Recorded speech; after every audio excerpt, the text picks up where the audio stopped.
वजीर आज़म नरेंद्र मोदी साहब टीवी के ऊपर आते हैं और ये ऐलान करते हैं कि 4 घंटे के अंदर अब 500 रुपये और 1000 रुपये की नोट खत्म हो जाएगी। ये इसलिए फैसला नहीं लिया जाता है कि वो अपनी अहमियत जताना चाहते थे या मजाक के तौर के ऊपर ये फैसला लिया गया। उन्होंने उसका रीज़न दिया कि हम ये इसलिए कर रहे हैं कि हमें 3 बातों का हल चाहिए। एक तो ये है कि इसके ज़रिए हम ब्लैक मनी हासिल करेंगे। दूसरा ये है कि आज जो मार्केट के अंदर जो काउंटरफीट नोट्स है, जो नकली नोट्स बाज़ारों में है, उसके ऊपर हम कंट्रोल करेंगे। और तीसरा ये है कि हम डिजिटल पेमेंट को बढ़ावा देंगे। मैं आज ये सवाल करना चाह रहा हूं कि 2016 से आज 2020 है, उस वक्त जो बातें की गई थी और 2020 की हकीकत क्या है वो मैं आपको बताना चाहता हूं। ब्लैक मनी के बारे में उस वक्त बताया गया था कि 3 से 4 लाख करोड़ रुपया ब्लैक मनी का निकाला जाएगा, तो निकला कितना? 1.3 लाख करोड़ रुपीस निकला। जो काउंटरफीट नोट्स 2016 के अंदर जब ये डिमोनेटाइजेशन किया गया तो उस वक्त 6.32 लाख पीसेस नोट्स जो थे, जो काउंटरफीट नोट्स थे, वो मिले थे। 2020 के मैं आपको आंकड़े बताता हूं कि नकली नोटों का चलन आज भी कितना है, तो 18.87 लाख पीसेस आज भी नकली नोटों के आरबीआई और अलग अलग बैंक्स के अंदर। यानी कि इसका मतलब यह हुआ कि ना तो ब्लैक मनी हासिल हुई और ना जो नकली नोट थे उसके ऊपर आप काबू पाए।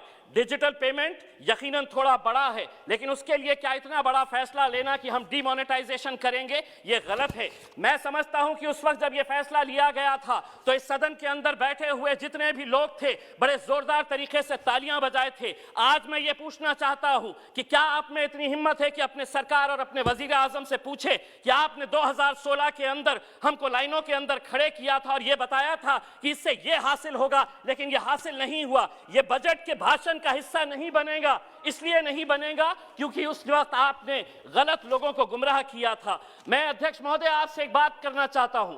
मैं ये सवाल भारतीय जनता पार्टी से नहीं करना चाहता हूं क्योंकि माइनॉरिटीज का इनसे कोई लेना देना नहीं है, लेकिन the so called secular parties जिनके बीच में मैं यहां पर बैठा हूं, माइनॉरिटी के बजट के अंदर 1024 करोड़ रुपए की कटौती की गई है। क्या वजह है कि यह मुद्दा सिर्फ इम्तियाज जलील उठाएगा?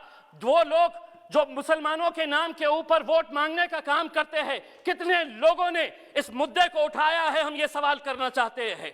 1024 करोड़ रुपए की कटौती माइनॉरिटी बजट के अंदर कर दी गई है।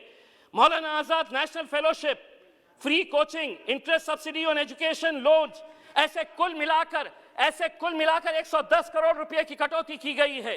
अध्यक्ष महोदय, मैं minority affairs minister Mukhtar Abbas Naqvi साहब से एक सवाल करना चाहता हूं। इसी सदन के अंदर मेरे पार्टी के अध्यक्ष असदुद्दीन अवैसी साहब ने कहा था कि मुसलमानों को हज की सब्सिडी नहीं चाहिए, यह हमारा मजहबी फरीजा है, हम अपने जेब से यह खर्चा करेंगे। लेकिन उस पैसे से आप मुसलमानों को पढ़ने के लिए स्कूल्स, कॉलेजेस, हॉस्टल्स खोलिए। मैं एक सवाल करना चाहता हूं, हज की सब्सिडी आपने बंद कर दिए है, कितने स्कूल्स, कितने कॉलेजेस और कितने हॉस्टल्स खोले गए हैं? इसका जवाब आपको देना पड़ेगा। दूसरी बात यह है कि हम ये कहते हैं, वित्त मंत्री जी, कि हम ये कहते हैं, बड़ा गर्व कहते हैं कि हमारा देश कितना आगे जा रहा है। पेट्रोल और डीजल के मामले में हम किसके साथ मुकाबला कर रहे हैं? हमारे से आगे कौन कौन देश है साउथ ईस्ट एशिया के अंदर, जिसमें नेपाल है, भूटान है, जिसमें मलेशिया है और जिसमें पाकिस्तान है। ये सभी देशों के अंदर पेट्रोल और डीजल की कीमत क्या है आप अच्छी तरह से जानते हैं। और हम ये कहेंगे कि नहीं, पेट्रोल और डीजल हम बजट के अंदर इसका जिक्र नहीं करेंगे, लेकिन धीरे धीरे 1-1, 2-2 रुपये बढ़ाते रहिएगा। आपका समय समाप्त हुआ है। अध्यक्ष महोदय, दूसरी बात यह है कि आपने ये ऐलान किया है कि 100 सैनिक स्कूल्स बनाएंगे। हम ये आपसे अनुरोध करेंगे कि औरंगाबाद में भी एक सैनिक स्कूल बनाया जाए करके।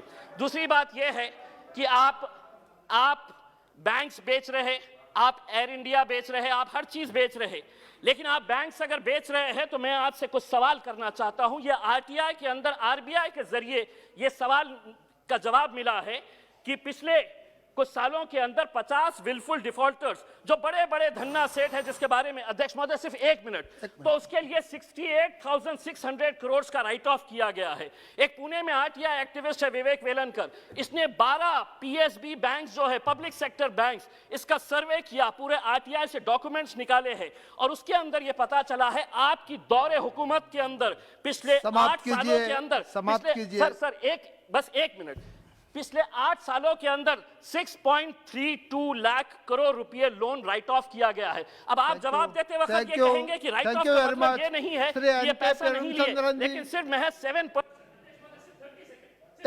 तो कंक्लूड 1 मिनट में, हाफ ए मिनट में कंक्लूड कीजिए। अध्यक्ष महोदय, तो ये जो पैसा लोग लेकर जा रहे हैं, कौन लोग हैं जो आज दुबई में बैठकर, लंदन में बैठकर ऐश कर रहे हैं? इनके बारे में मैं सिर्फ इतना ही कहना चाहूंगा, ये जो अमीर शहर है बड़े शौक से गरीबों का हक खा जाते हैं। क्या ये रात को अपने बिस्तर पर धन्यवाद, धन्यवाद श्री एन के प्रेम।